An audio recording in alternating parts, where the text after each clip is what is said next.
is brought to you by Head Start Basketball. Being open to other people's ideas, being open and aware that we don't have to have all the answers. I think those things are going to make you less lonely, help you deal with stress and pressure, and also just help you grow and help you have joy, because nobody does it alone. There's no self-made man. Kamal Assaf was a 4-year varsity high school basketball player at the Bishop School in La Jolla, California, who went on to play in 2 college basketball programs at UC San Diego and Whittier College.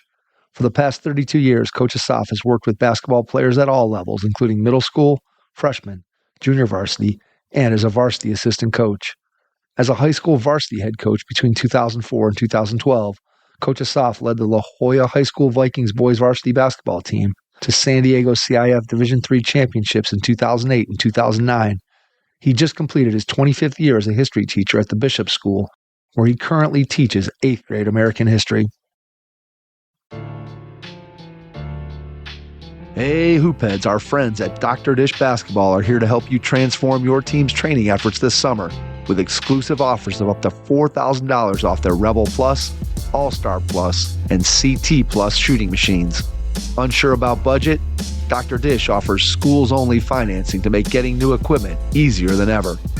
Learn more at drdishbasketball.com and follow their incredible content at Dr. Dish B-Ball on Twitter, Instagram, Facebook, and YouTube. Mention the Hoopheads podcast and save an extra $300 on the Dr. Dish Rebel, All-Star, and CT models. Those are some great deals, Hoopheads. Get your Dr. Dish shooting machine today. Hi, this is Andrew Petcash, sports entrepreneur, and you're listening to the Hoopheads podcast. Prepare like the pros with the all-new Fast Draw and Fast Scout. Fast Draw has been the #1 play diagramming software for coaches for years. You'll quickly see why Fast Model Sports has the most compelling and intuitive basketball software out there. For a limited time, Fast Model is offering Hoopheads listeners 15% off Fast Draw and Fast Scout. Just use the code HHP15 at checkout to grab your discount, and you'll be on your way to more efficient game prep and improved communication with your team. Fast Model also has new coaching content every week on its blog, plus play and drill diagrams on its Playbank. Check out the links in the show notes for more. Fast Model Sports is the best in basketball. Take some notes as you listen to this episode with Kamal Assaf, former boys basketball head coach at La Jolla High School in the state of California.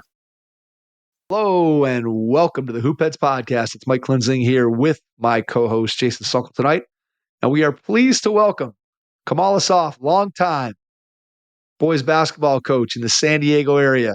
Kamal, welcome to the Hoopheads pod. Thank you so much, guys. I really appreciate it. It's a pleasure for me to be here. We are thrilled to have you on. Looking forward to diving into all of the interesting things that you've been able to do in your career. Looking forward to giving you an opportunity to share your experiences in the game with some of our younger coaches out there. Let's start by going back in time to when you were a kid. Tell me a little bit about some of your first experiences with the game of basketball and kind of how you fell in love with it.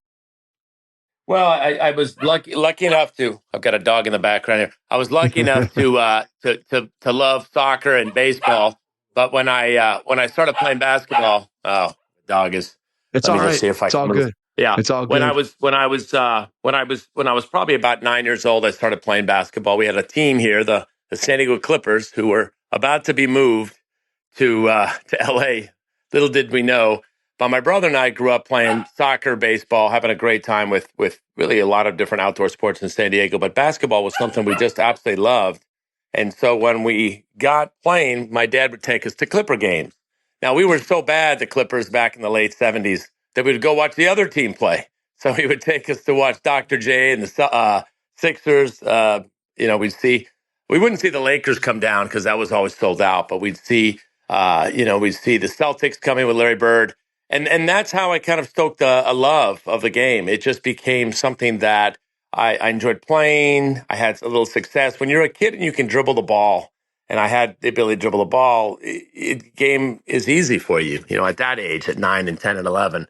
And so it was the combination of being in love with, playing with my brother and playing locally at the little park, and then starting to watch NBA before NBA was even on TV. Before it was on, it would be on Sundays, but they would tape delay it for playoffs. Yep. There was no TNT, there was nothing, right?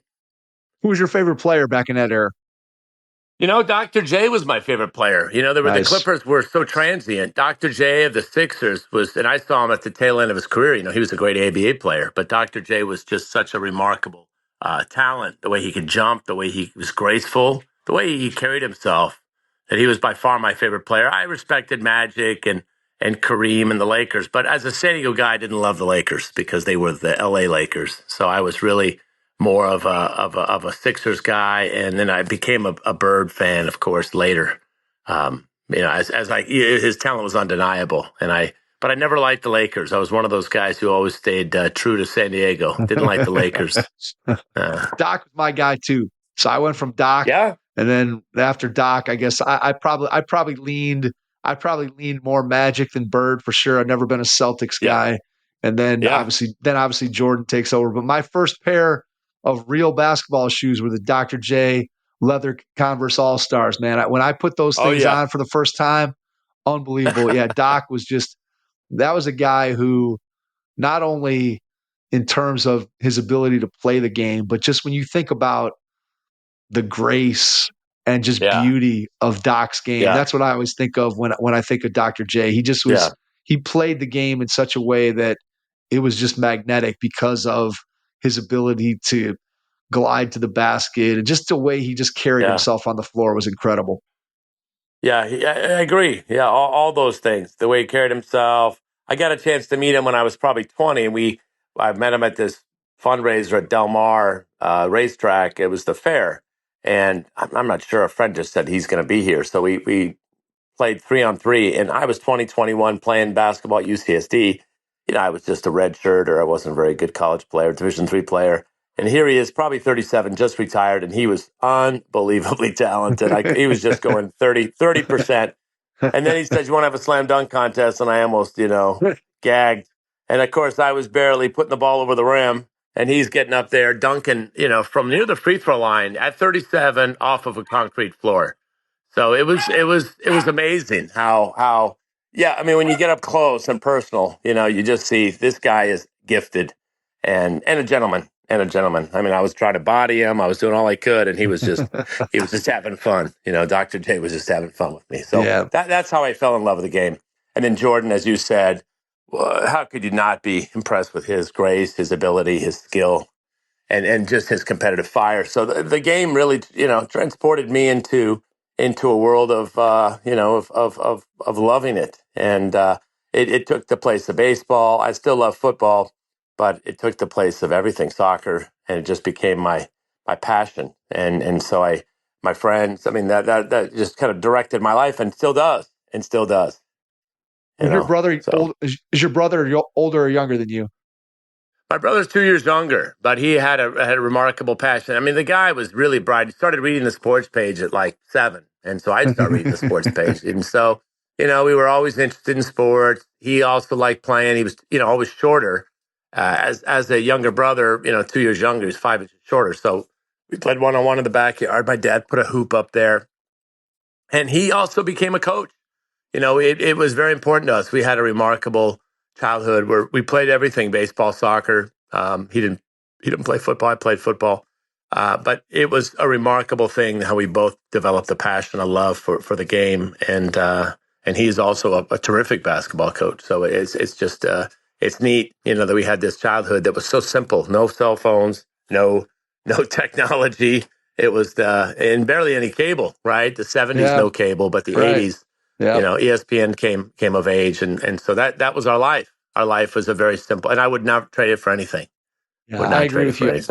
I agree with you 100%, Kamal. It's a kind of a theme on the pod of just kind of talking about how differently I grew up as a kid who was born in 1970 versus the way that kids grow up today, both in terms of just the overall experience, like you said, playing all kinds of different sports. And I didn't play any sports other than basketball by the time I got to school.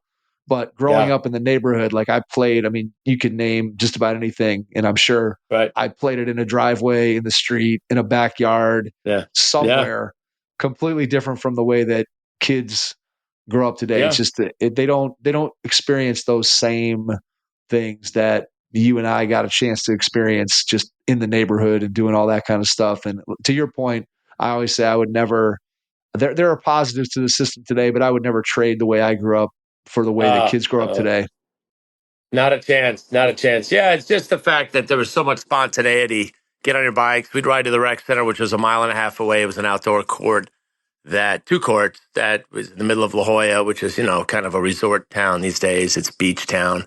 And so you have this little outdoor area where there were two courts, and then there'll be all kinds of guys down there all the time. And so our goal was to be, 12, 13 to play on the big guys court. Right. And then, and to get picked and to win. And then, and then eventually we were the big guys. But it was just Saturday mornings to get there and play and try to hold court. There was no club basketball. I don't know what club basketball was. It was just you go to the rec center and you play. And you played against Jim Brogan, who played, a cup of coffee with the Clippers. And you played against Jeff Webb, who played for the Bucks. And you play sometimes against some ex-Chargers. One time I played against Flutie in season, which was fun because he had played on Saturday and Sunday. I did not foul him because he was my quarterback for the Chargers. But it was fun. So that's where I grew up loving the game, because when you play pickup, as you know, you got to win, but you also have to figure out how to win. How what you need to be. Are you a scorer? Are you a shooter? Are you a screener?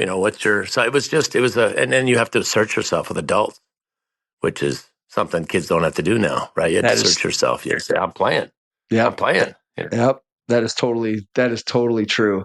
As you started to get more serious about basketball as you got into high school, how'd you go about trying to get better? Was it mostly playing pickup? Is that kind of how you worked on your game? Did you go and get in the gym or get to a court by yourself and work on it? Or just, again, the way that you and I grew up working on our game, totally different from the way kids today grow up working on their game. So just what did you do? What did you do as a high school player to keep improving? Well, I mean, that was probably the blessing and the curse, right? The blessing was I played a lot. I mean, I played sometimes twice a day. Summers, we'd play sometimes, in the mornings, we'd go summer league at San Diego Municipal Gym, play our high school summer league and come back and play again. So the good news was I was playing all the time, developing a feel, instincts, understanding. I was very physical. I was used to playing against men. There was no age group ball. So you was playing against, older guys. So at 15, 16, 17, even though I was pretty slender, I was 6'2", about 150 as a junior. And then, I was very physical and I was very used to using my body. Now, the downside was I didn't understand the value of the three-point shot. It came in my senior year, so I didn't shoot it well. So that really pigeonholed me, and I was a small college player because I was a decent athlete. I was dunking a ball occasionally, and I had some quickness, but I didn't have the explosiveness, and I didn't shoot the ball. And so I think in retrospect, one of the things I've learned that I would share with any young player is you have to figure out what your strengths are and what your weaknesses are. And you also have to figure out what, translates to another level. And as we know, shooting is even more important now than it was then. But even then, if you're not a dynamic athlete who can get to the rim like a Kyrie Irving or like a Chris Paul, you better shoot the ball. And I didn't shoot it. So I didn't spend the kind of hours developing that shot. And my senior year, the line came in. I think I shot one of them. And in fact, nobody shot him. I mean, I'm sure people shot him in the county. When did this three-point line come in Europe? Because you graduated with me, right? 88? Were you class of 88? Same year. Same year. So I didn't have it. I mean, I did, but you look at, like, I always think about it more, not necessarily with my high school career, because it comes in for a year and everybody's just trying to figure it out, whatever. But I think about myself as a college player. Like, I think for my college career, I shot maybe right at 40%, maybe even a little bit slightly above. And I look at, and I shot a decent amount for the era that I was playing in, but I think about how many I would have shot and how differently I would have played had I gone to college in 2018 and instead of 1988. The game would, it's in so many ways, I'm sure, Kamal, you understand this too, but I feel like the game in so many ways is almost unrecognizable in terms of A, the number of threes that we shoot. B, I don't know about you, but like when I was playing college basketball, like the number of ball screens that I was involved in offensively and defensively was next to nothing. I could probably count them on one hand. And then I always tell people the other thing that you see in the game today that I never, ever, ever, ever did was drive under the basket, be right at the rim, and then throw the ball out to somebody on the 3-point line. I mean, I don't think I threw a pass like that once in my entire career. And now you watch games and that's just what everybody does. So the evolution of the game is quite interesting. It's changed. Where did you go to college? Do you know when you went to college? Kent State. Oh boy, you were Division I. You and Lambert and Coach Saban. You guys were all there together. But there you go. There you go.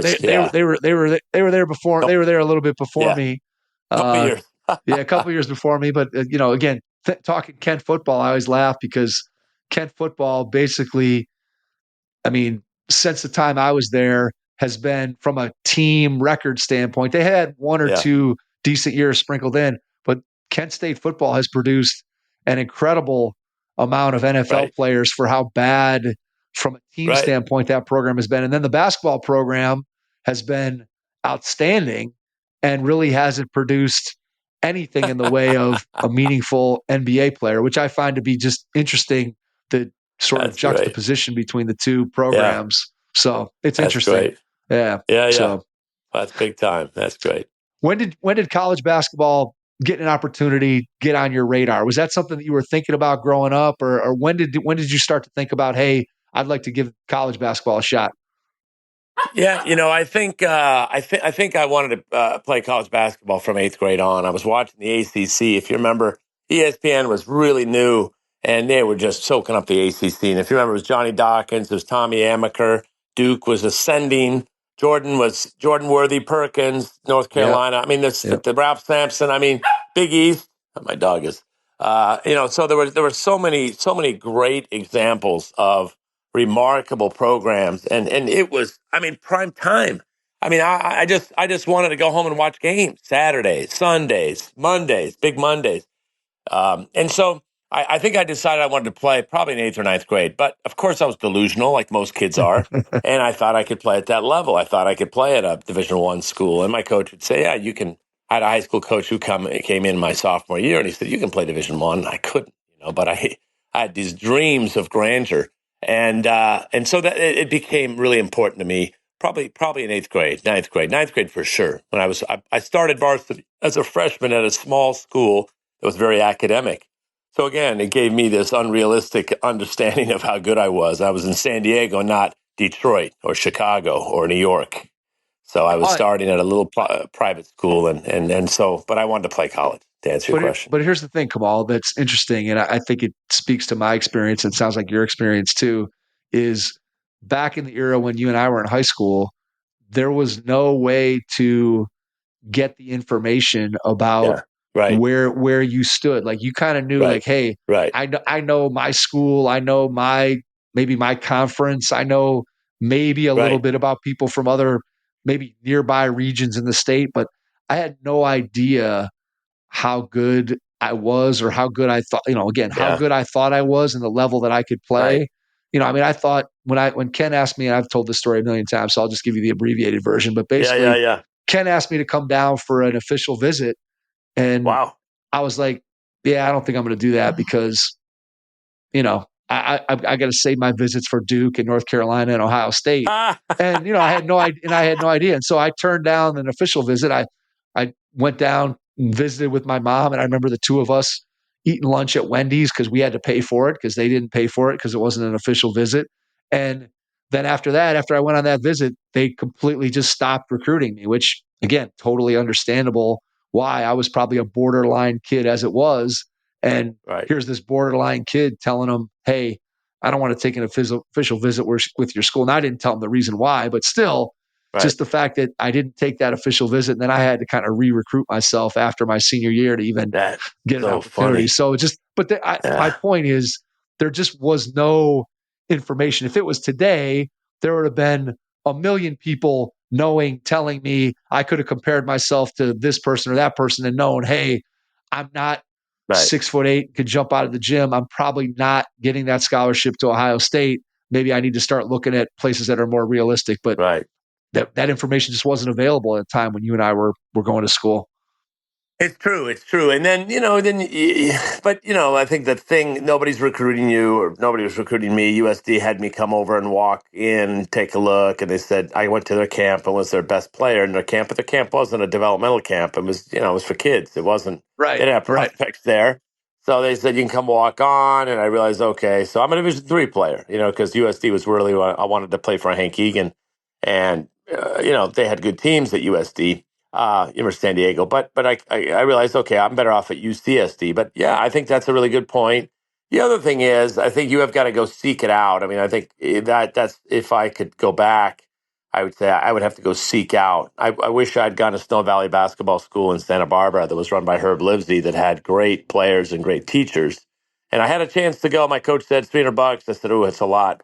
Don't ask my parents for that." So I just poo-pooed it. So I think in retrospect, if I could go back, you've got to get out of the bubble. But even then, I was on an all-star team in San Diego, and I was probably one of the top 15 on one team, but there were another 15 on the other team. So then, I was in the top, maybe I was in the top 20 of the seniors, but there were juniors. And Tony Clark was running around. He was a sophomore, So, I mean, you don't really understand until maybe it's too late. And it's never too late, but you're just naive. I was naive. And I say that's the biggest thing I learned is I was naive about the whole process. And if I could go back, I'd tell my 15-year-old self, train, go compete against the best and really figure out how you have to, what you need to play at the collegiate level. And that's shooting and skill, right? Shooting and footwork. And explosiveness and all that stuff. But so, yeah, there's things you learn. But I was naive. Let's put it this way. Ignorance is a nice word to say, too. So talk about the decision and ultimately when you make the decision and how you what was the transition like for you to college, both athletically and academically?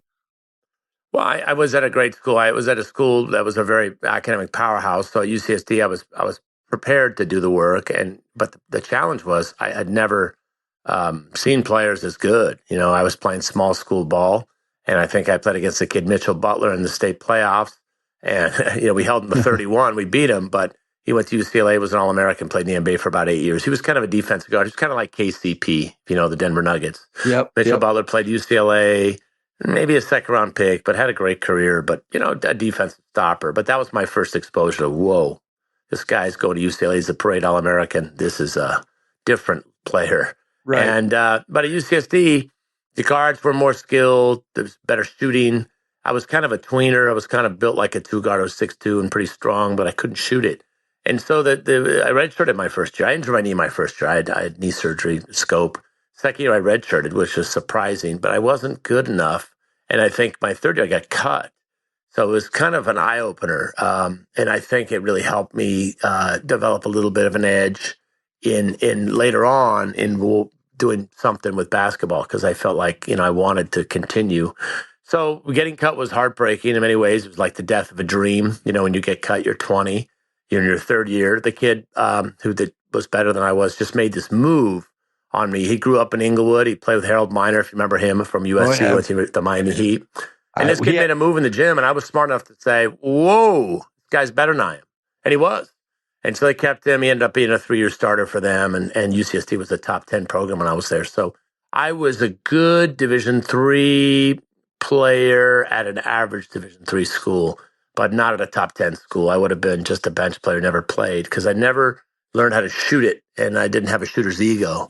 And so UCSD was great because I'd had so much success in high school, being a player of the year and all league and 4-year varsity starter. But it gave me the experience of not only redshirting, but it also getting cut. And in my life, that was a really good experience. Not only because it was humbling, but because it was motivating. Because I said to myself, I was 20. I said, is that it? And so I talked to my parents, and I was going to UCSD, and it was a great school academically, living at home, and no social life, no campus life. UCSD, right, if you know, is one of the academic powerhouses. And I said, hey, I want to transfer Whittier. The coach at Whittier College was friends with my high school coach. And so he said, come on over and let's see if you want to come in. And so I transferred. They allowed me to do it. Had to kind of convince my dad. And I started. Now, when I started, I went from getting cut to starting at Whittier. I wasn't very good. I was just average, but I got to play, and it was so important for me because that was my dream. My dream Yeah. was to play college basketball, and so college ended up. And then the next year, my senior year, because I went 5 years, they brought a kid in, and I backed up. So I look back at college, and it's like I got every experience. I look Yeah. back at it, and I say to myself, I got to be a star in high school, and I got to be cut, which has its value. I redshirted, and then I also started, and I also came off the bench. And so I wasn't a star in college by any stretch, but I got to experience it all. And so that was really good for my development, my maturity, my humility, because you need to have that if you want to be a basketball player. You need and a leader. So Absolutely. So that was an interesting journey. But I give my parents credit for letting me transfer, and I just loved it. I just loved playing. So that was a good experience. What was the thought process academically throughout the time that you were in school? What were you going to, what did you think your career was going to be? Was coaching on your radar at this point, or what were you thinking? That's a good point. Initially I wanted to be on ESPN. I thought I could be a talking head on ESPN. A friend of mine was doing that on KTLA. He was at Oxford College. And he does NFL Network now. He is the executive producer of NFL Network, and he's got Tom Brady, who's going to come on in. So he's going to be bossing Tommy around. But this guy was doing it, and I said, I can do it. I talk sports. I like sports. And but my parents were saying, hey, we want you to get a master's degree and go to graduate school. And then I started, here's what I wanted to share. And out of my failure, you could say, I got cut. I went back to my high school to coach. And when I went back to my high school to coach, I was 20, in my third year of college, and academically I was a history major. I really loved coaching, but I also wanted to play. So I transferred and played, but in the back of my mind, I realized that's it. I want to coach and teach because I love history. And I loved coaching. I loved inspiring kids. I loved being in the game. I loved competing. And so that experience, taught me, getting cut, taught me, there's something in it for me here in coaching. And that gave me the opening to go that direction. And so when I went to Whittier, I quickly started to finish my degree in history and start to angle towards education. And I graduated and I went to University of San Diego, this time as a grad student in teacher credential program.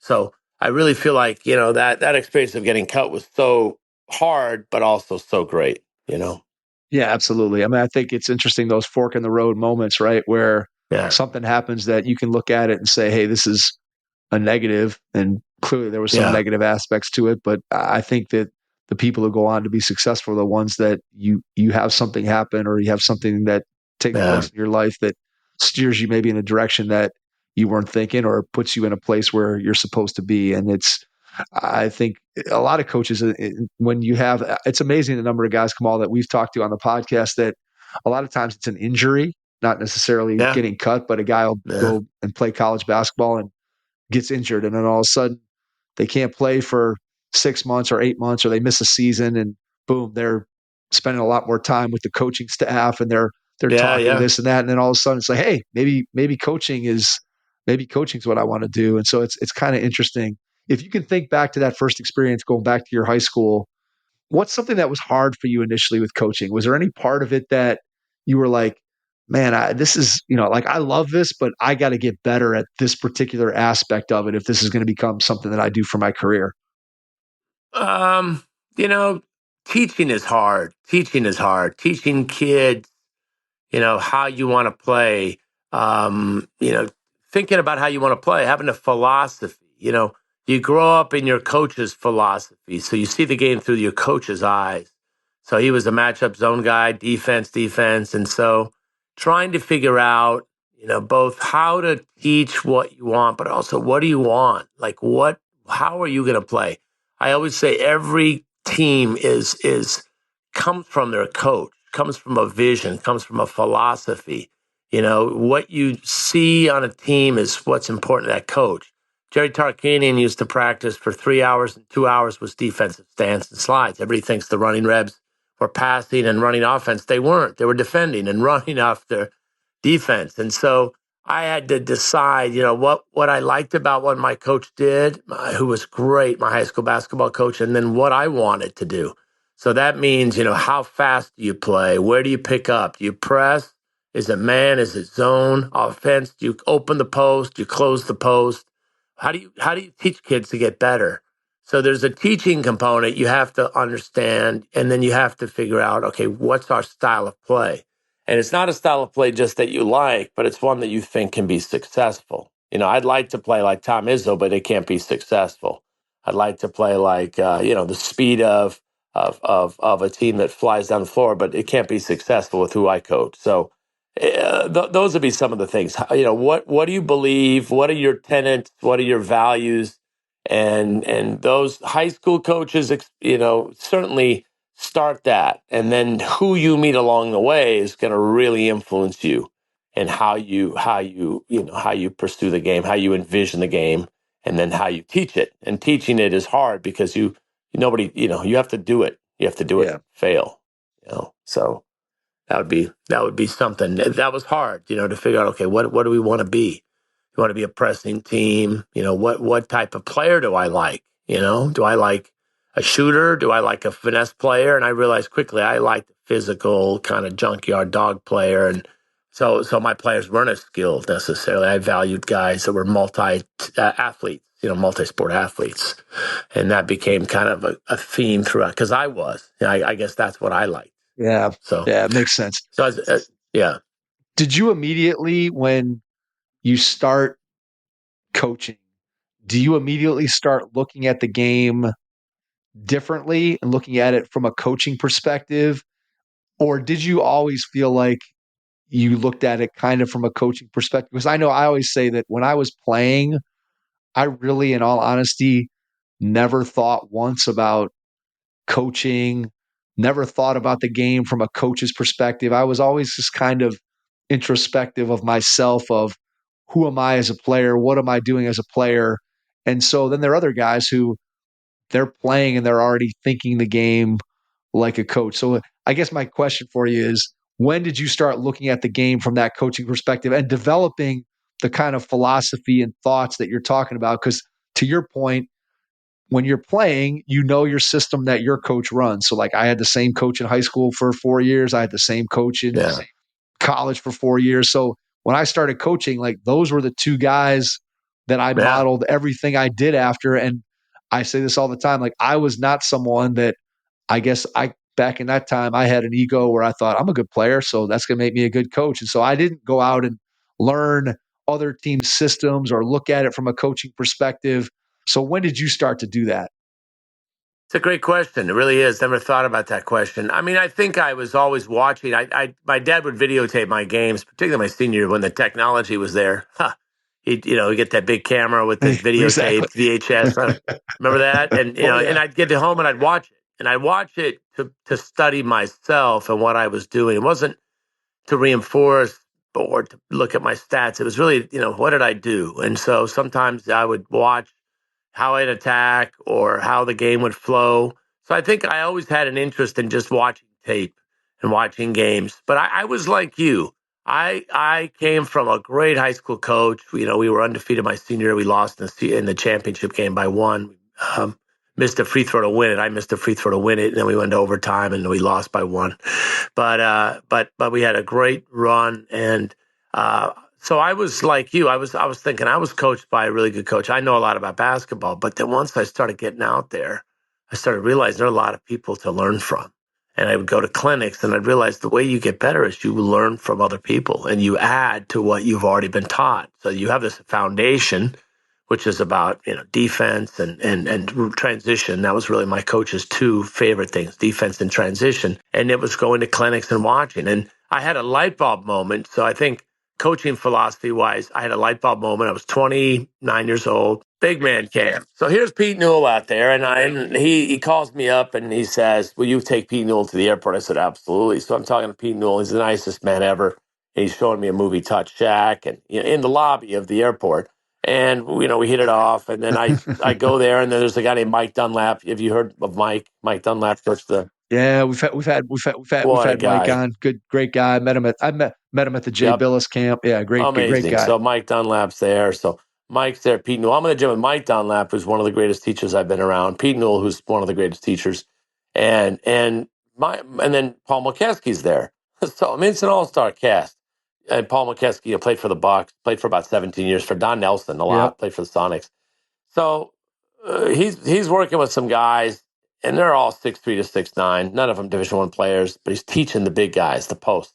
And I'm coaching a game. My game ends, and I look over, and Pete Newell's there. So I walk next to him. I said, what are you doing, Coach? And he goes, I'm watching Coach McKeskey. And I said, well, why are you watching him? Now, it was no disrespect to Coach McKeskey, but we're talking about the father of the big man camp, right? The man who maybe taught. Right. He didn't teach Walton and Jabbar for whatever reason. They didn't go, but so many people went, maybe because he was a Cal guy and they were UCLA guys. So many people went to the big man camp in Hawaii, and I went there that summer. I went to watch him, and and it's amazing. Kiki Vandeweghe. I mean, it was Carlisle there. There were just tons of NBA people there. Pete Newell is one of the great. If you're ranking people, coaches, and contributions in basketball, he might be in the top 10 all time. He might be in the top 5. Bobby Knight loved him. So I said, well, why are you watching Coach McKeskey? And again, no disrespect to Paul McKeskey, and he goes, well, I'm learning from him. I said, what do you mean you're learning from him? And he said, well, I learn from everyone. And it was a lightning bolt that came out of this guy at that moment, 29, 30 years old, maybe 31. And I said, that's it right there. That's what makes him great. He's 80 years old. He's coaching at a camp where his grandson is, just to be close to his grandson. He loves the game. He has forgotten more basketball than I'll ever know. He's been around it. And he's sitting watching somebody work with big guys, even though that's his strength. And that's when the game really took off in my mind, because I realized at 29, 30, I wanted to be a coach, number one. And two, how would I get better? That was going to be the key. I was going to surround myself with people, but I could learn from everyone. And I was sitting watching Paul McKeskey catch it, check middle. I still remember how he'd catch it, whip his chin to his inside shoulder and to hold the ball. He was such a great teacher. But that message from Coach Newell resonated with me for the rest of my life. And it just helped me immeasurably, because you learn from everyone. You learn from the 6th grade teacher. You learn from the 1st grade teacher you learn from the guy who's delivering pay. There's so many people you can learn from if you put your ego aside and you realize, hey, I need to be open. I want to understand how to do things well, whatever it is, So that was the lightning bolt moment. Over the past 2 AAU seasons, both my son's team and my daughter's team have used Game Changer. It's simply the best basketball team app. We used it to live stream games for parents and grandparents that weren't able to make the games in person. We used it for coaching video. We used it to track both team and individual statistics. And it's so incredibly easy to use, you'll be blown away. Download Game Changer now and start using it with your team. Yeah, and as a teacher and as a coach, I mean, not only do you learn from your colleagues, but you also learn from your players and your kids. Absolutely. And the lessons that they can teach you sometimes are equally as valuable. Absolutely. No doubt about it. But that humility gave me an understanding. And then I saw it in Mike Dunlap too, and going to his clinics and going to his practices at Metro State and going to watch him teach. It's what makes these people super coaches, is they're super learners and they're lifelong learners. And there's a humility about them, a curiosity, an interest in how to do it better and who's doing what, So that was fascinating. Yeah. What did you learn in your time as an assistant coach? Or is there a lesson or two that you learned as an assistant coach that eventually, when you became a head coach, helped you to be even better in that position? What did you learn as an assistant? Yeah, I think what I learned as an assistant is everyone does it differently. And so I would work for my high school coach. He did it differently from another guy I worked with who was excellent. And then I learned from one of my other friends who was excellent at teaching skill development, and how he taught was different than my high school coach, and his emphasis was different. And I think I also learned, another thing I learned was that you got to go sharpen the saw. Like, you're an assistant coach. I remember going to a Nike all-star clinic in Indiana to watch my friend Herb Livesey, who is this, he's a scout. He's an 87-year-old scout with the Denver Nuggets. Have you heard of Herb? Have you heard of Herb Livesey? For sure. Yep. Snow Valley guy. Yep. Snow Valley. So I went with him. And I'm on the court with Corey Brewer and a bunch of future NBA guys, and they're saying, where do you coach? I'm thinking, I coach JV ball in La Jolla at this tiny school. But it was the fact that Herb allowed me to get on the court with him, and I was soaking it up, talking to Steve Smith, who had been at, and talking to Don Meyer's son, and I was talking to Dave Severance and Tate's Locke, rest is, in peace, who just passed away, Ohio, great. Coach Tate's Locke. So I'm watching these people work. I'm talking to them. I'm seeing NBA's LeBron. I'm seeing these, and I think that as an assistant coach, you have to be hungry. You have to learn. You have to put yourself out there. So that was my quest. When I went to go to the Final Four, I'd go watch. And I was an assistant for a long time. I was an assistant from probably 1993 all the way until 2005. So I think I was 12 years an assistant. I missed on a couple jobs, and that was fine because it allowed me to go learn. So to me, being an assistant just means you have a mentor right there, and hopefully you have a really good one. But it allowed me to just sit back and learn and understand. And I also learned from that mentor not only how they did it well, but how I would do it. I would look and say, okay, how would I do it? I'd come back from Pete Newell and tell one of my coaching mentors, hey, let's put the post guy. And he'd go, no post. We got to keep the post open. Right. And I was, okay. But then I would say to myself, but I just spent, a week with Pete Newell watching 2 sessions a day. When I become a head coach, I'm going to teach kids how to play in the post. And that's what I did. So it's neat. You get to continue to learn and then also to respect that coach, to find coaches. As a head coach, I wanted coaches who were hungry, that were, who cared about the game, who loved it.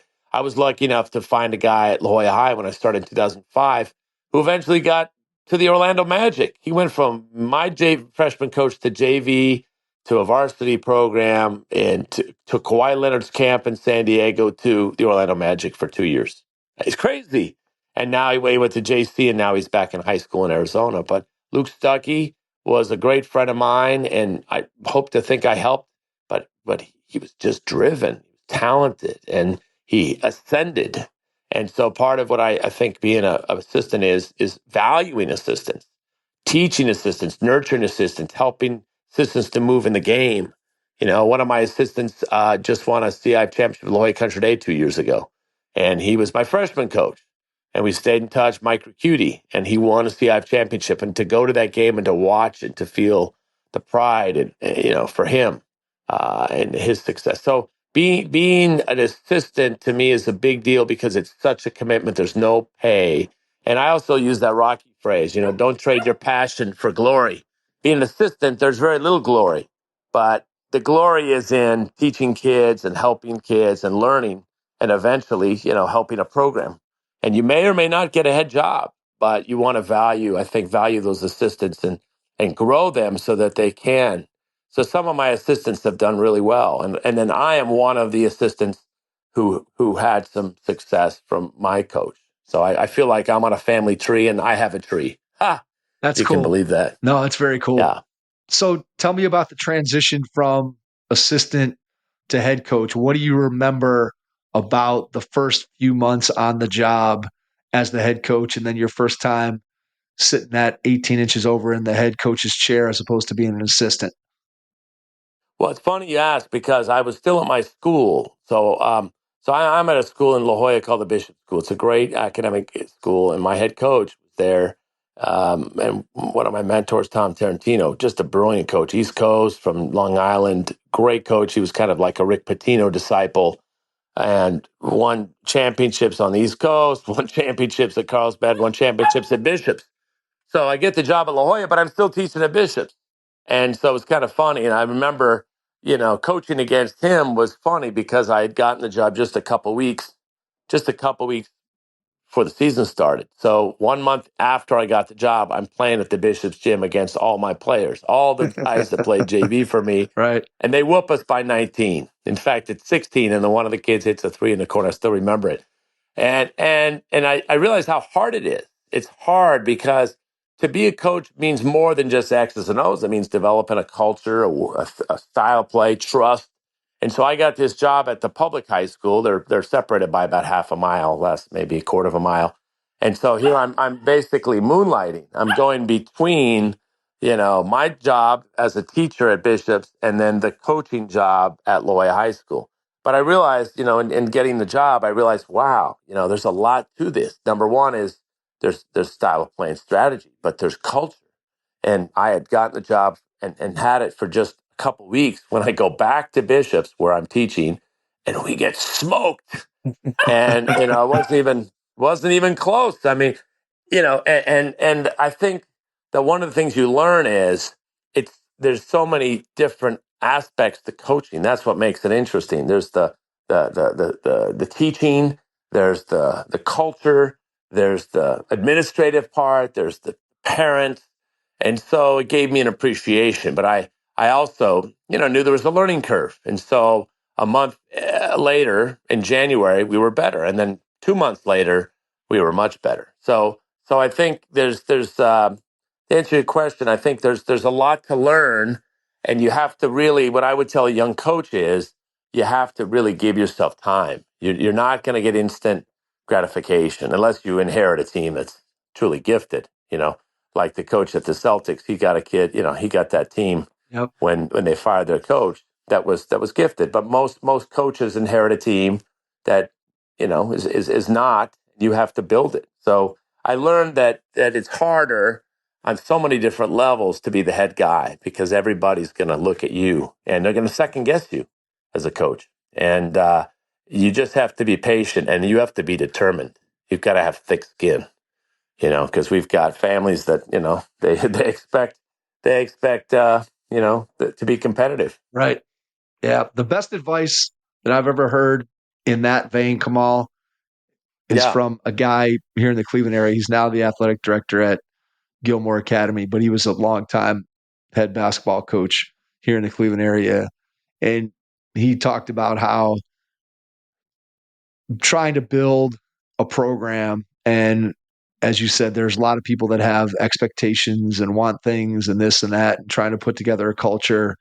And he just said, the way I always approached it is I tried to do what I thought was best for my program. And I tried to do what I thought was right so that when I put my head down on the pillow at night, I could go to sleep knowing that I did what I thought was right, not what somebody else tried to tell me I was right. And I think that sounds super easy to do, but anybody who's been a head basketball coach or been really honestly in any position of leadership, that at times it seems like, hey, I should do this, but there are sometimes outside pressures, forces, situations that maybe cause us to deviate from what we truly think is the right decision. And I think oftentimes when we allow those outside influences to have an effect on what we do, we don't end up with the best results. So I always kind of think back to him saying that to me, that, hey, I make the decision based on what I think is right, so that when I go to sleep at night, I know that I've done right by what I believe, not what somebody else believes. I think it's a really good way for coaches to look at things. Absolutely. I mean, at the end of the day, you have invested more than they have. I mean, they're parents of the school, the kids have invested to a degree, but you've got a tremendous commitment to it, and it's kind of your baby, and so you have to really communicate. And I think the key is to be really determined and to have a clear vision of what you want. How are you going to treat kids? How are you going to win? How are you going to lose? How do you treat parents? How are you going to deal with controversy? Discouragement is a big part of it because you'll lose. Your league rival's probably better than you are, and they might be more talented. And how do you get kids better? What's your plan over the course of the year? We had to spend a lot of time in summer, which I enjoyed. We'd basically run open gym spring.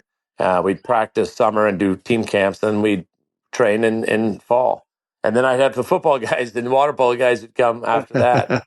So it was a real commitment, but I had so much love for it and so much energy for it. I was single at the time that I would gladly made it. But all those things are things that you get confronted with that maybe you're not ready for. Right. And so you have to find an answer, and then you have to find mentors. I think that was one of the things I wanted to communicate to you and to the audience is you have to find mentors along the way. I mean, they're all there. Everyone is available for you. I had a guy that was the former coach at Jolla High from 1971 to 1997, and I would talk to him about different things. I had Herb Livesey. I would call Herb and say, here's something, and he'd seen it all. He'd seen it all. My dog is fired up here. No, So that's great advice. It really is. I think when you start talking about mentors, I think what sometimes we forget, both as teachers and as coaches, is sometimes we are in situations where we get frustrated, where something comes up that makes us confused, something that is difficult that we haven't faced before. And yet, because as coaches and teachers, we feel like we're just on an island. And sometimes you feel really alone by yourself and that nobody is ever experiencing these same things that you're experiencing. But the reality is that there are lots of people out there who have gone through, most likely, the same exact situation that you're going through, both either as a teacher or as a coach. And I think it's important to be able to have people, mentors, to reach out to who you can bounce things off of. And who knows, maybe they themselves haven't experienced it, but then they have a whole network of people that they've bounced ideas off of. And I just think that too often in the teaching profession, and I think sometimes in the coaching profession, I think it's less now because the coaching profession is so opened up compared to where it was, again, when you and I were players. I think coaching was much more secretive because it was easier to keep things hidden. Nowadays, everything is everywhere. Yeah. So like trying to keep secrets from people really doesn't help. But I guess my greater point is that too often I think we feel like we're on an island and we kind of just get inside of ourselves and inside our own head, where if we just had somebody that we could talk to, the solutions would present themselves much more easily, if that makes any sense to, kind of what you were talking about. Yeah, and they don't have to be basketball coaches. They could be. I mean, one of my great teachers was my friend who was the athletic director at Bishops when I started. He was the volleyball coach. And I would sit here and say, I can't believe I have this situation here with this kid or this parent or this. And he had gone through some of the same things.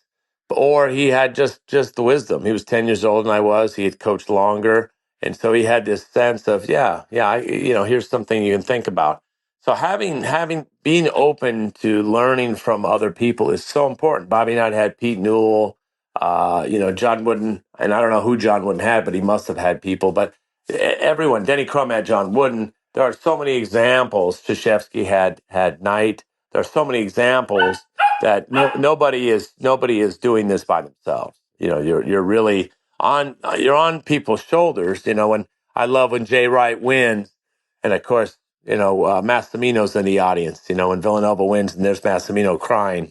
I don't know if it was the first championship or the second championship. Jay Wright was there, with Mass just for a couple of years. So there are so many examples. So I think finding young coaches, if they can build a team of older friends and learn from them, but also talk to them, because so much of this is just the human condition. You get competitive kids together with competitive parents, and you put a ball and you put a score, and you've got teams that recruit and teams that have more talent, and you're going to have challenges, especially in basketball. It's not like football.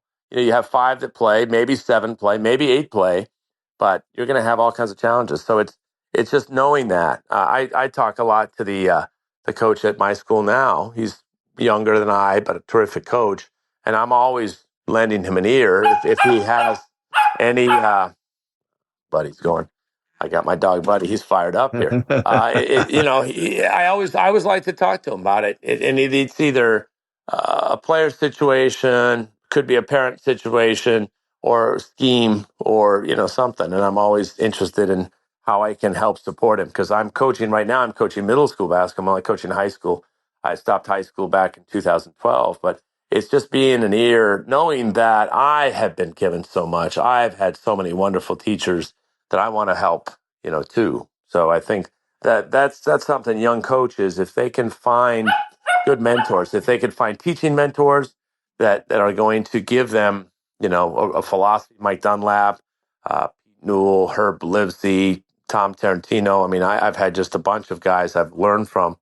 Tom Izzo, I went to his practices, Lute Olson, but also, some of the coaches that maybe are in your community, Yeah, and they could be absolutely. badminton coaches. They could be the chemistry teacher, but being open to other people's ideas, being open and aware that, we don't have to have all the answers. I think that some of those things, some of those qualities are going to make you less lonely, help you deal with stress and pressure, and also just help you grow and help you have joy, because nobody does it alone. There's no self-made man. Nobody can tell me this person made themselves, not Abraham Lincoln, not Gandhi, not Martin Luther King. So we're all Yep. products of others. But the joy is in sharing it. The joy is in calling, one of your mentors up and say, "Hey, we won. We beat this team, or we won the championship," or, "Thank you for helping me out here." Just that's the joy, because we all go together, So it's neat. Yeah, It's it's a neat. really good point in terms of talking about having a mentor that doesn't necessarily have to be the most famous person around. It can be anybody. It could be the coach down the street. It can be the middle school coach. It can be Yeah. the coach of a different sport. It can be somebody who maybe isn't even in coaching that can have life advice that can impact you. And as it goes back to sort of your thing you talked about before, right? You can learn from anybody. And when Yeah. you do that, when you open yourself up to learning, that's really when you have a huge opportunity to grow. If you were to talk to a brand new high school coach, somebody who's taking over for the first time, obviously there's tons of basketball X's and O stuff that you might want to talk to them about. But if you just think about building a high school program from a culture standpoint and getting in Yeah. place the type of environment that you want to create, what are one or two things that you would recommend to a high school coach to do to create the kind of culture and environment that leads to success? And success meaning not just wins and losses on the scoreboard, but success in terms of the impact that you're having on young people. Well, that's a great question. I mean, I think first thing is basketball is a brotherhood. I mean, Tim Gallagher, our friend who Yeah. recommended me to this podcast, texted me last night, says, "Can you make it with the guys at 6 a.m.?" And I'm thinking, 6 a.m. So these guys play 30 minutes away from me at 6 a.m. I have 2 more days of school, of course, and they're in their 60s. I'm 54. They're 65. They got arthritic hips. They got artificial hips. They got cataracts. And so if you want to create a community that loves the game, so number one is if I'm gonna tell any coach, it's got to be a positive environment. You're selling the greatest game ever, and so play has to be a part of that. So I think there's nothing makes you fall in love with the game more than pickup ball, than playing. So I would say first thing I would do is I would have open gyms. I'd have 3 open gyms a week. I'd identify as many kids that wanted to play as possible. I'd go to the football coach and say, "Who are the guys?" I'd sit down with the football coach and say, "Okay, when are you going to have them? Because I want the guys this summer, because we're going to build a community and we're going to teach them how to play. We're going to get in the gym." There's a quarterback we have at Bishops right now. Ohio State just came to look at him. Chip Kelly. Nice. You got San Diego State who just offered. This guy is 6'3", 6'4". He's a sophomore. He's going to be an animal in a year, And so, can you get him in the gym? Can you develop him?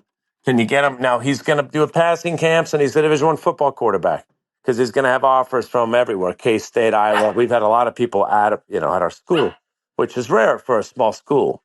But it's the fact that you're trying to get your people together. You're trying to say, this is what we're going to do. We're going to play, and we're going to train, and we're going to get them all on the same page. So I would say you sell the game by playing. You joyful, just pick up, playing. You get them in, and you have a summer program. You got to have a summer program that includes weight training, and then you develop a style of play, and you develop relationships with each of the players. You take them out to eat as a group. You do team camps. But you have to develop a relationship. It's not a transactional thing. It's a brotherhood. It's a connection. There's something deep. When I'm doing a podcast talking about the game. I could do podcasts every night talking to you guys. It's Yeah, exactly. but you develop that. You develop that love by spending time together, by playing. My dog is fired up. Buddy is fired up. Yes, you are, Buddy's buddy. ready. So you Hey, just buddy made he's it on. ready. He I wants love to it. play. So I I think love it. I would tell a coach that. I would tell a coach, you've gotta play. Number one, you got to get in and shoot in summer, and then skill build. But you got to play, and then you develop an enthusiasm. You want to be in the gym, and then sometimes we'd have NBA guys. Kawhi Leonard would come over sometimes when they needed a gym, and Tim Gallagher had a connection there. And so there's Kawhi. And so kids are looking at that. We had Russell Westbrook, Kawhi Leonard, and Paul George at our gym in August because they needed a gym. So you had kids going, oh my gosh, there they are. But it's got to be a buzz. The game it sells itself, but it should be about playing and competing. I'm a big open gym fan because there's nothing better than playing. I mean, if you can't fall in love with basketball playing, there's something wrong with you, There's no doubt about it that. sells it, Yep. So that's what I would tell it. I say it's gotta be a plan, but you're communicating. You're Johnny Appleseed. You're throwing, let's get 7th, 8th graders, 9th graders, 10th graders. You get 2 courts rolling. I used to have at Jolla High. I was there for 8 years, and I would have my buddies come in. Now, my buddies, I was 34 when I got the job. Well, they're in 20s, 30s, and 40s. These guys were good athletes, tough guys. And I would have them come in, and we would play open gym in spring, right after volleyball. And one of my parents, man, what are all these men doing here? I'm going, brother, who do you think we're playing? We're playing Norman Powell, who plays for the Clippers. I mean, Right. we got to play against, we're not playing against high school guys. And that's how my guys got good. And they got comfortable playing against these guys who were all ex-college players and, big, strong dudes. But that's, one time Eric Musselman is a friend of mine. He's the coach at USC now. He just, took Arkansas. And he walks in to a practice, and I had an ex-NFL tight end and an ex-Major League Baseball guy practicing with us because I got their names. And I don't know if it was the, and they were 6'8", 6'3", and they're practicing against my 2 big guys, going full court. And he goes, who the hell are those guys? I said, we're just trying to get in the gym and get some people in here. So that, I just feel like you want to be a Pied Piper. You want to develop a culture. And then we would bring the rival guys in. My buddy was at Army Navy. He had a 7-foot African kid who went to Oregon State, and he had Devin Watson who went to USF and San Diego State. And I'd bring them in. And I'd have kids on my team go, man, what are those guys doing? I've said, we need those guys to get better. We need to get better. So the gym has to be alive. And that's what I would do. I would develop a real culture of playing because you can't get good unless you play. Yep. And Well, that then goes of course back to you're our shooting and just skill building. Yeah, it goes back to our conversation right off the top, right? About the pickup basketball. And you said it yourself that you grew up playing against grown men, right? Learning how Yeah. to figure out what's my role and figure out how to use your body and be strong in certain situations and all these different things that when you're playing with your own age group, I think you don't get nearly as much of that. And so it's interesting that the first thing that you went to when you talk about building a program is developing that love for the game of basketball. And that's a piece of advice, honestly, Kamal, that I've given out to a lot of parents in terms of, people will come and they'll talk about, hey, I want my kid to do this or my kid wants to do that and this. And they're worried about when the kid's 8 years old and how good they're going to be. And I just always tell people, I'm like, look, what you do as a parent with your 8-year-old, I mean, yeah, you have to provide them with some opportunities, but the reality is they're not going to be a good basketball player unless they love the game. And so your job as a parent, or in this case, your job as a coach, is to foster that love for the game. And when you foster that, now suddenly you don't have kids who you as the coach or you as a parent are forcing into the gym or dragging into the gym. Yeah. Those kids want to be there. And then that's really when you've got something. And parents, I think That's a lot it. of times don't see that. And I think coaches sometimes overlook how important that love for the game is. Yeah, but you develop by playing, not by doing drills. I mean, summertime we would, I do some defensive shell because we had our summer camps. I mean, we'd go to different camps. I don't know, but we'd go to UCSD, we'd go to San Diego State, we'd go to USD, we'd go to Santa Barbara. We'd take them on the train to go to Santa Barbara. So we would do that, and we want to play well. So we do shell, and we we do some team concepts. But a lot of it was individual skill development and play. Bill Walton one time told me, he goes, hey, individual skill and condition. That's what it's about. And I don't like to condition without the ball, so I'm playing. We never ran sprints. It was just playing. I mean, in practice, we went 5-on-5 a lot. We had a long court at my old school, Jolla High School. It was longer than most high school courts. It might have been a college court, NBA, 94 feet. And we would play. And we do all kinds of full court stuff I learned from Mike Dunlap, 5-on-4, 4-on-5, full court, cutthroat. And we were playing. And, I mean, kids loved it. And it was competitive. And you're not sitting there saying, okay, let's run a couple sprints. We never ran any sprints. If I got pissed off at them, I say, go step outside, because they wanted to play. Right. And so practice mimicked the game. But you develop a culture of playing. You get kids to play, and it sells itself. I mean, and I would jump in and play. I couldn't help it. I wanted to play. So I was out there playing with them too, and not during the season. Sometimes during the season if we needed a guy, and I would always bring guys in. But I think that's the key to a successful program is it's got to be based on playing the game. Basketball IQ is priceless if you can develop it. And then toughness, you got to get them lifting weights, and then shooting and skill development. But you're in the gym all the time, and then the football guys have to get in there. And you want football guys because you can't win with driveway jump shooters. I always tell friends, you got to get guys, athletes and competitors. They don't have to score, but you need them. So I always think, I go to the football coach. I used to go to Jolla High football coach. I'd sit down and say, boy, when are you going to have them? Okay, I'll work around that. Because I needed those guys, because they would come right off the football field and they would play. And we were playing against Norman Powell. We played against Klay Thompson, Damian Lillard in the playoffs. I mean, we played against good people. And so we had to have tough guys, and we had to develop a culture and a skill and a style of play in summer. So when they came off the field in December, it took them a while, but they understood what we were doing. They would get on a train they knew. So I think those are some of the things I'd say. But playing is so fun. 2-on-2, 3-on-3, 4-on-4. I mean, I would do it every day right now if my knees didn't bother me all the time. I mean, it's just so fun, and it gets you strong and fit. So I would tell a coach, but if you don't love it, then you shouldn't coach, because it's too hard. And in high school, there's no payoff.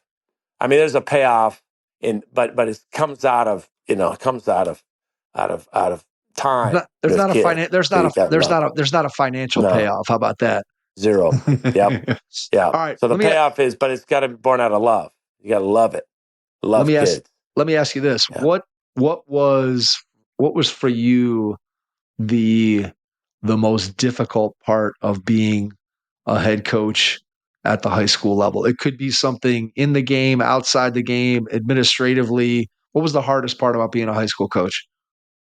Oh, it's a great question. Well, one is it's hard cutting kids because, you love it so much and you love kids so much. It's hard cutting them. But you know that if you take them, and you take them sometimes, they're going to, they're not going to play. And eventually some of them end up quitting, which you hate to see. So one is it's hard to cut kids. I don't like to do that, but I always felt like I had to. I couldn't take 18 on the varsity. I probably had to keep it to 13, maybe 14. So that's one thing that's hard. But it's also hard to just hold kids to a standard when they're your best kids and they just goof around. I had a couple guys that smoked, weed before a game, and I had to take off the team because they played, high and they were absolutely, they had to come off the team. And that was heartbreaking because they were two of my best players. But years later, one of them, texted me and thanked me and said, you were right. And I appreciate you doing that. And furthermore, he said, I want to get into coaching. And that might have been my greatest success. Not the winning. We won occasionally. We won a couple city titles in our division, and that was great. But it was the fact that, maybe I could make an impact on someone saying, hey, look, this is the standard. You broke the rules, and so you can't play. And it was heartbreaking because I'd see McGames, who's our best player. Our team tanked. But that's hard. It's hard because it hurts your heart. And as a competitor, you know that if you take two of your best players off the team, you're not the same team. Two out of five. And two of the dynamic guys, not two of the slower guys. These are two of the best athletes. So you take those two off your team and you just go from 9-2 to 11-17 really quickly. And you lose the team sometimes because, these kids are charismatic kids. But I think that's one of the hard parts is you've got to have standards. You've got to hold them to it. And, but you've also got to communicate those standards. And then hopefully, if you've treated them well and you've treated them with love and respect, there's a lesson there that they'll pick up at some point. And when this young man reached out to me probably 7 years later, I mean, talk about blessing. Yeah. And, we're in touch still. And, he's still someone. I helped him get a JV job. And if I got a job as a high school coach again, I would hire him in a heartbeat. And never tell a kid about his story, but just because he is just such a good young man, and he's grown up so much. And so I think it's hard. It's hard holding kids sometimes to that standard when you as a competitor want to win. However, you're coaching. You're coaching young men to be leaders, and that's really what you're doing. If you can win, that's fun too. But sometimes you don't get to win. Right. As the Nuggets found out, as everyone finds out. Absolutely. I think there's no doubt about that. And it's interesting too. I think that when you start talking about those sort of redemption stories, right, of a kid that you kind of had to take a hard line with, and there's really nothing honestly better than getting that phone call from a kid like that. Again, you had an impact on them in the moment, which may have felt to the kid to be negative, but really when it comes to the story of their life, turns out to be a huge positive. And like you said, I think being able to make an impact on the young people that you have underneath you as a head coach, I mean, that's really, again, what it's all about. It's what it's all about teaching wise. And we're so lucky to be able to have those kinds of opportunities. And, you mentioned a couple times that, for people that are listening, that, you teach at one school, and then when you were a head coach, you were at a different school. And I think that that's something that I think it was less common back 20, 30 years ago, where most of the time you had the coach in the building. But now there's way more coaches that a lot of times they aren't even in education. They just come in and they coach, they coach high school, and they're not either, they don't teach in the building, or oftentimes, like I said, they have a completely different job. So what did you do? Because I always found it. So when I was an assistant varsity basketball coach, I was in the elementary school, and my two other coaches that were part of our staff taught in the high school. And I was literally right across the parking lot. But I know there were lots of times where I kind of felt like out of the loop because communication would go out and I was in another building, and I was sort of like, I was the last one to know. So how did you handle not being in the building on a daily basis with your players? And what advice would you give to somebody who's in that same situation? Well, it's the hardest thing in the world because you can't really solve problems. You get hit with them right when you walk through the door. If I'd practiced at 3, I was getting there at 2:55. If my practice was at 5, I was there at 4:30. So, there was no meeting place. There was no classroom. I didn't see them on campus. So the best thing I can say is you want to do your work to develop a relationship out of season. So spring has got to be 3 days a week. You're on campus. You're just playing. You're having fun. We did team dinners, which were transformational. I got it from my brother. So team dinners meant that every Sunday, some kid and their family would host us. And so we go over there and just joke. Sometimes we watch the game. I remember we watched the Giants and the Patriots when the kid caught the ball on top of his head, and the Patriots lost that undefeated season. The year they were undefeated that year, and they lost the Giants. And we were sitting at this young man's house, all having dinner, just oohing and on. So it was team dinners during the season in league that really gave us a chance to just joke around and talk and connect without any ball. And then there was spring open gym, and then summer open gym, and then training, and then fall. So you vote with your feet in life. And so you hope that you show that to young people that you're committed to them, to knowing who they are. You're an authentic person.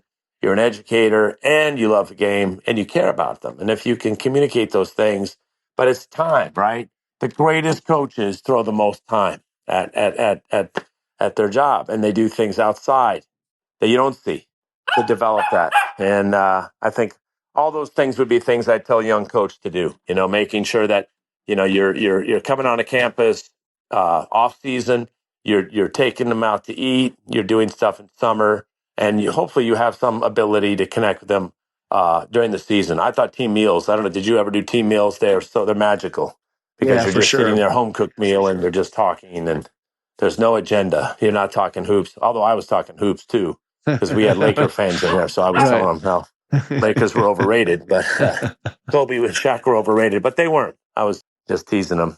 There So, you go. it's all those things. I think kids need to know you care about them and their progress, their success, and who they are. And then I think at the end of the day, you share this love of basketball. It's like, I tell people the window, they give you permission to come into their lives during the most important part of their lives. They're 13, 14, 15, 16, 17, 18. That's the most important formational part of their life. And they give you permission to come in because they want to be around the game and they want to play the game. And what greater gift is that?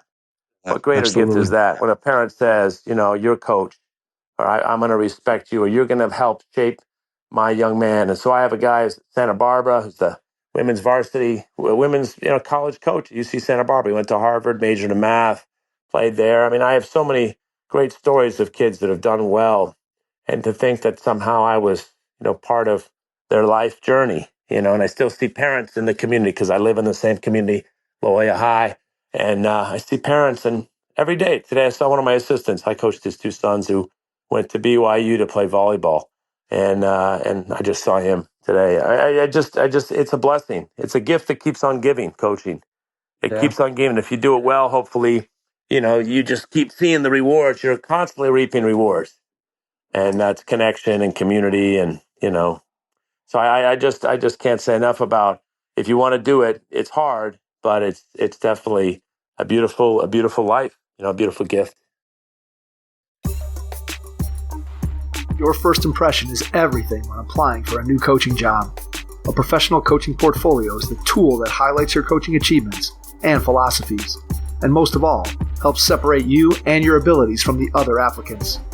The Coaching Portfolio Guide is an instructional, membership-based website that helps you develop a personalized portfolio. Each section of the Portfolio Guide provides detailed instructions on how to organize your portfolio in a professional manner. The guide also provides sample documents for each section of your portfolio that you can copy, modify, and add to your personal portfolio. As a Hoopheads Pod listener, you can get your Coaching Portfolio Guide for just $25. Visit coachingportfolioguide.com/hoopheads to learn more. What do you love about coaching middle school right now? I like turning kids into players. I like turning kids into players. And again, I don't do that, but I just provide an opportunity. Try to be a conduit. Try to be an encourager. Middle school is again. We have a lot of multi-sport guys. I have a couple guys whose dads play for the Chargers, so they're gonna be big old hosses. But they gotta get in the gym. So just getting kids turned on to hoops, encouraging to go and develop their game. Most of these guys are multi-sport guys, which I like, but it's getting them to play in summer and to move into the high school program. So I watch the varsity games. Sometimes I announce them, and it's fun to just say, "Hey, those guys were on my team." Sixth grade, seventh grade, eighth grade. So just helping the varsity program. We're a very academic school, so a lot of the kids go 6 through 12. So if they're going to be in the gym, let's coach them up. And so as a varsity coach, I don't get many workouts for them, but I have probably 30 open gyms. Did I have 30 open gyms? I probably had 20 open gyms this year over Christmas and, Thanksgiving, Christmas, and New Year's. Because I just feel like, hey, let's get in the gym and play. And so it's just helping them develop along their way, helping the school, have programs that make a difference in kids' lives. And so encouraging is such a big part of coaching. And of course, I'm trying to teach them basic skills, play off 2 feet, draw and kick, different shooting things, man defense, little pressing. So it's just kind of developmentally what we try to do with all the kids, whether that's calculus, pre-algebra to calculus or any of that. Yeah, absolutely. All right. One final 2-part question, Kamal. Part 1, when you look ahead over the next year or two, what do you see as being your biggest basketball-related challenge? And then number 2, when you think about what you get to do every single day as a teacher and a coach, what brings you the most joy? So your biggest challenge and then your biggest joy. Oh, that's great. Those are great questions there. Biggest challenge, I think, will be just trying to figure out what my next chapter is. My daughter's getting the age where she's pretty independent. She's 13. So, I think I want to develop a club. My brother is a fantastic coach. He's 2 years younger. He's at a local school that has K through 8. And so we have another friend who coached high school ball in Oregon. And so the three of us are thinking about putting a club together and just teaching skill and working on development. So the biggest challenge would be, how can we launch this, make it, worthwhile for kids, make it focused on development, and make it something that parents can buy into. So it's not just, hey, we got to win this club tournament. We don't care about club tournaments. I care about teaching them how to play. Yep. And so can we put that model together that's more like a Snow Valley, Iowa, model, and less of a typical club model? And can it be successful? Do I have the time to do it? We're thinking about 1 hour practices where, man, it's just gangbusters. We're working on footwork, jump stops, bounce passes, cutting, working with fourth, fifth, sixth, seventh graders, young kids. Right. And we'll see where it goes. So that's the challenge, is can we do it from a business standpoint? Logistically, can we do it? We think we'll gather people together, because I think kids want to be taught. Parents want to, have their kids taught. So that's the one challenge. And then what I love is just seeing kids every day. Sometimes at the end of the year, they drive you crazy, but I'm just so fortunate. They're such good. I have 55 kids in 4 classes.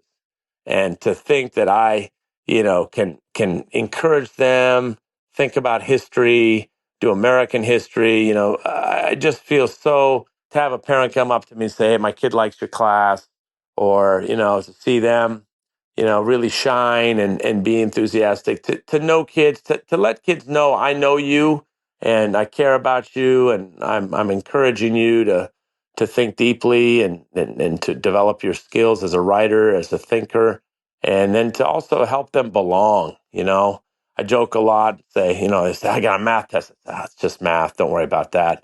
So we joke a lot about the other classes not being that important. And they know I'm teasing them. But just what a joy to come alongside these bright young minds and help them in a tiny way. And then I get to see them become seniors and graduate. So this year's senior class, I taught freshman year during COVID in world history. And to see these kids graduate after what we went through as they were freshmen, there's a reward to that. So my school's K through 6 through 8, and then to see them in college. And then I went to this school too, Bishop School, so to see graduates come back, class of 2018, 13, 8. I saw a reunion, and I'm there with these guys from 2013, and the grown men. And to think, hey, one day I had you in 8th grade or 7th grade history, and we still have that connection. I mean, it's just, and some are doctors and attorneys and business people and doing great things. So I think that's the gift too. Teaching is, it's collaborative, and it's shaping, and it's you're working with families, and you've got these bright young minds, and if you can inspire them and encourage them and help them through, then it's just a beautiful gift. And that's why I do it, because I was given so much by my teachers, my coach, my English teacher and history teacher and Latin teacher, and people that came alongside. So it's just paying, it's just it's such a reward. We get paid. I tell people we get paid a lot of currencies. Only one of them is green. Yeah. Only one of them is green. The other currency, if it was just the green currency, I would be out of it. It's the other currencies that really mean a lot to me. The green is the necessary one, of course, for life, but there's so many rich aspects of education that you get back. When I walk on a campus, I feel, I get all this positive energy from these kids. They just brighten your day. And that's really why I do it. Done it for 25 years at this school, Bishops, and I 4 years in Texas. So I'm going into my 30th year, maybe 31st year. So it's a wonderful opportunity. It's a pleasure. There you go. That is well said, and I think it sums up our conversation really well in terms of being able to have an impact on young people as a coach and as a teacher. And Jason and I both have had the opportunity to do those same things. And I think you summed it up very, very well. Before we wrap up, Kamal, I want to give you a chance to share. How can people who are listening, how can they reach out to you, find out more about you? So whether you want to share email, whatever you feel comfortable with. And then after you do that, I'll jump back in and wrap things up. Yeah. They can email me. I'd be happy to talk to anybody. Typically, so my email is my last name. It's A as in Apple, S as in Sam, S as in Sam, A as in Apple, F as in Frank, K at bishops, bishops.com. And that's my email. That's probably the best way. Is that typically what people give, or do they give phone numbers too? Nah, typically just email. So that'll work. That'll Yeah. work. Anybody's out there listening, you want to reach out to Kamal, email. It'll be in the show notes, so you can check that out.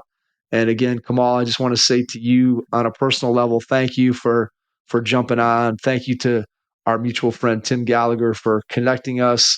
This was a really fun conversation to be able to learn more about you, your basketball journey, and just hear the wisdom that you've gained over your time as a teacher and a coach, and being willing to share that with our audience. Can't thank you enough for being willing to come on and share that with us. I just appreciate both you guys for doing this. I think it's a real credit to what you're doing to share. And again, there's something magical about it. I'm going to Snow Valley, Iowa. I'm hoping to run a camp myself and with Don Showalter, and I'm hoping that maybe I can do basketball in Europe. That would be a joy at some point. That'd be awesome. But I feel really lucky, and I really feel what you're doing is really is a gift for about the game and for educators and for people who love the game. So yeah, I'd love to talk to anybody who'd be interested in asking questions, or encourage anybody. It's a beautiful gift to be involved in the game in any way you can be involved, and it's given me a lot. Continues to. Yeah, it certainly is. And again, I'm thankful every day that I got involved in the game of basketball. I can never give back to it what it's given me. Right. So again, thanks, Kamal. Truly appreciate it. Thanks, and Mike. to everyone out there, thanks for listening. And we will catch you on our next episode. Thanks. Thanks for listening to the Hoop Heads podcast, presented by Head Start Basketball.